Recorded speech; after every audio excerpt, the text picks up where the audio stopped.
ગઈકાલે આશરે 11:15 વાગ્યાની આસપાસ ભવન સર્કલ છે મકરપુરા પોલીસ સ્ટેશન, ત્યાં એક ગાડી ચાલક GJ6PS 4128 નંબરની ગાડી લેન્ડ રોવર કંપની ફ્રીલેન્ડર ગાડી છે અને એના ગાડી ચાલક દેવેન્દ્રસિંહ હરિસિંહ સિંધા એ વ્યક્તિ સુસેન સર્કલ તરફથી આ ગાડી લઈને આવેલા અને ભવન સર્કલ પાસે પ્રતાપનગર બાજુ રોંગ સાઈડમાં ગાડી ત્યાં એક બાઇક ચાલક સાથે અકસ્માત કરતા ત્યાં હાજર ટ્રાફિક પોલીસે તેમને રોકેલ અને પૂછપરછ કરતા તે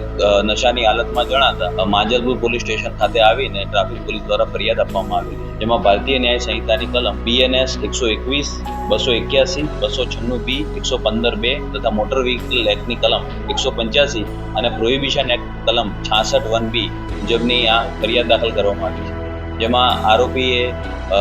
ટ્રાફિક પોલીસના કામમાં સરકારી કામમાં અડચણ કરી અને ઈજા પહોંચાડવી, જાહેર રોડ ઉપર રેશ ડ્રાઇવિંગ કરવું, જાહેર રોડ ઉપર અસભ્ય વર્તન કરવું વગેરે કલમો મુજબ આ ગુનો દાખલ કરવામાં આવેલો છે. એની આરોપીની ગાડી ચેક કરતા એમાં એક અડધી ભરેલી દારૂની બોટલ પણ મળેલી છે.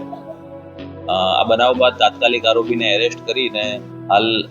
આગળની તપાસ પોલીસ કરી રહી છે.